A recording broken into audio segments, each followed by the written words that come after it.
Frida Kahlo, Magdalena Frida Kahlo Calderon, nascida em 6 de julho de 1907 em Coyoacán, no México. Com a vida marcada por paixões, dor, sofrimento e perseverança, Frida levou ao mundo cores vibrantes e a energia do povo mexicano em suas roupas, adereços e pinturas de suas obras. Com 6 anos de idade, ela contraiu uma doença chamada poliomielite, que fez com que as pernas dela ficassem uma mais curta e uma mais curta e fina do que a outra. E aí ela sofreu muito com isso, porque na escola dela as pessoas ficavam chamando ela de Frida Perna de Pau. E aí isso fez com que ela usasse as duas características, saias longas e compridas, saias longas e coloridas dela. A família de Frida teve uma influência significativa em sua arte. Seu pai, Guillermo Kahlo, era um fotógrafo muito conhecido. Eles, no caso, tinham uma ligação muito forte e o pai dela encorajou artisticamente e documentou a sua vida. A sua mãe, Matilde Calderón e González, tinha uma personalidade mais reservada, era meio fechada em questão à Frida, mas também desempenhou um papel muito importante na sua vida, apoiando seu interesse pela arte e cultura. Ela não tinha nenhuma religião específica. Ela nasceu numa casa católica, mas ela não tinha religião, aí ela usava muito símbolo da mitologia mexicana e ela nasceu no momento de uma revolução mexicana, em um momento de muitas transformações no México. E aí isso fez com que ela trouxesse muito dessa cultura da política e etc. para as obras dela, e também fez com que ela desenvolvesse a identidade que ela é tão conhecida por ter. Um grupo de estudantes rebeldes, conhecido como os Cachuchas, contribuíram para sua formação intelectual e ativista, oferecendo apoio durante momentos difíceis e fortalecendo suas convicções. Tanto a Revolução Mexicana quanto os Cachuchas foram cruciais na formação da identidade de Frida Kahlo. Oi, gente, eu sou a Ana Luísa. E eu sou Olivia, e nós iremos dar continuidade. Bom, Frida, ela usou botas e coletes durante boa parte da sua juventude e da sua infância, principalmente por motivos de saúde. Após ela contrair poliomielite, aos 6 anos de idade, ela precisou desse uso de botas e coletes para compensar a diferença no comprimento das pernas, no caso só as botas. Aos 18 anos, ela passou por um grave acidente e ela passou a usar coletes ortopédicos para imobilizar a coluna. Ela transformou essas necessidades médicas em parte do seu estilo pessoal e de expressão artística também. Ela sempre foi muito próxima da família dela e isso fica muito claro em uma obra que, infelizmente, ela não foi concluída por Frida, que se chama Retrato de Família, que por muito tempo no hospital ela tentou pintar essa obra, mas ela não conseguiu terminar. Muitos dos temas representados nas telas de Frida Kahlo, eles estão relacionados com a sua vida pessoal.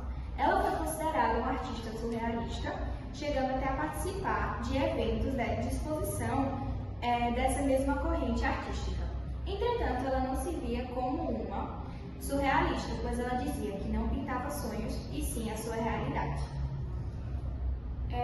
Uma obra dela que se chama Mis abuelos, mi padres y yo, que se trata de uma fronteira familiar, onde a gente pode ver retratos dos antepassados de Frida e também o seu próprio autorretrato de quando ela era criança. Em outra obra, Mi Naná y Yo, produzida em 1937, Frida ela retrata uma parte importante da sua infância. Quando Frida veio ao mundo, sua mãe logo engravidou novamente, o que resultou no nascimento de sua irmã Cristina, quando a artista tinha apenas 11 anos de idade. Olá, eu me chamo Natane e após as meninas aí falarem um pouco sobre a história de Frida, eu vou complementar com algumas outras informações. Vou falar do relacionamento de Frida com um cara chamado Alejandro Gomes Arias, também conhecido como Alex. Alejandro foi um dos primeiros amores de Frida, o primeiro relacionamento sério que ela teve ali por volta dos 18 anos, 1920, alguma coisa.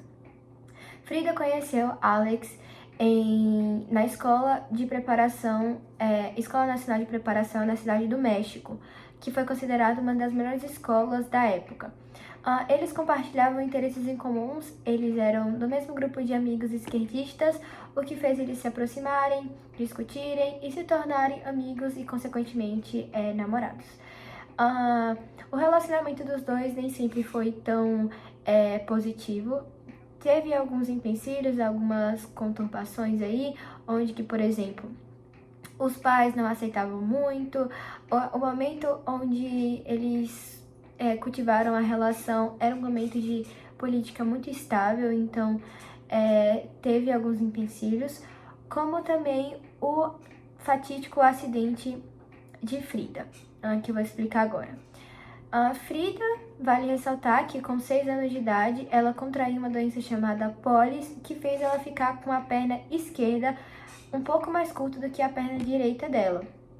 Isso já implicou em diversas coisas, como, por exemplo, o isolamento dela, ela começou a sofrer bullying e fez com que ela tivesse maior contato ali com como vocês vão ver daqui a pouco, quando ela sofrer esse acidente, isso vai se intensificar ainda mais.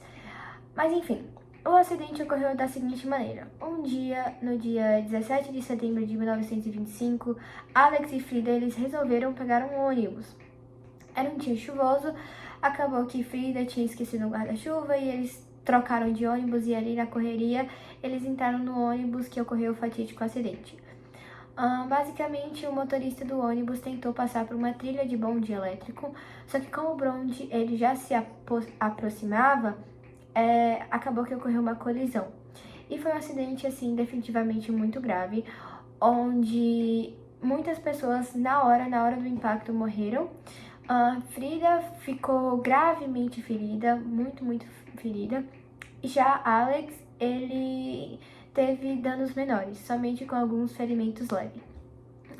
As consequências de Frida foram inúmeras. Um corrimão de ferro acabou atravessando sua pelvis e seu útero, o que fez assim que ela, por exemplo, tivesse problemas de ter filhos no futuro. Ela teve, por exemplo, ombro deslocado, a perna dela foi fraturada 11 vezes, ela teve 3 vértebras quebradas e fraturadas. Então, assim, as consequências que Frida teve não foram poucas. Vale ressaltar que, como ela passou por muitos procedimentos, ela meio que ficou muito tempo internada. E ali naquela cama deitada, após diversas cirurgias, ela acabou cultivando um relacionamento com o autorretrato, que é a grande característica marcante das obras dela. Basicamente foi desenvolvido um cavalete onde ela poderia pintar enquanto ela estava ali sozinha, se recuperando. E ela acabava se olhando no espelho, criando obras de arte nesse momento mesmo que infeliz.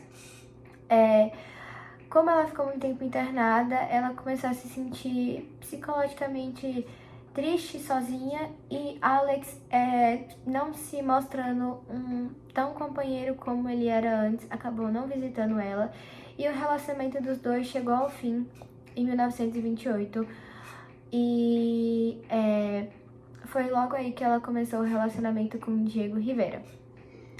Mas enfim, basicamente foi esse o relacionamento dos dois. Também vou falar um pouco agora sobre uma figura chamada La Catrina. Frida, ela não necessariamente pintou a Catrina, que é uma imagem de uma mulher de alta sociedade que tem ornamentos luxuosos e que é muito associada à figura da morte na festa do Dia dos Mortos no México, que é uma manifestação artística muito importante para esse povo. Só que como Frida, ela é muito associada a movimentos mexicanos justamente por esse contexto da Revolução Mexicana, que ela cresceu e que ela surgiu, muitas pessoas relacionam as duas figuras.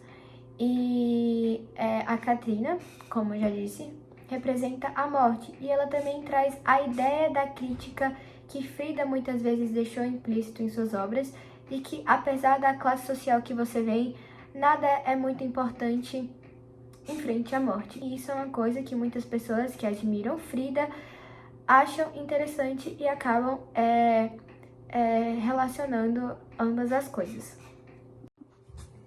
Olá, desculpa interromper o trabalho dessa maneira, mas isso aqui é um recado para as professoras.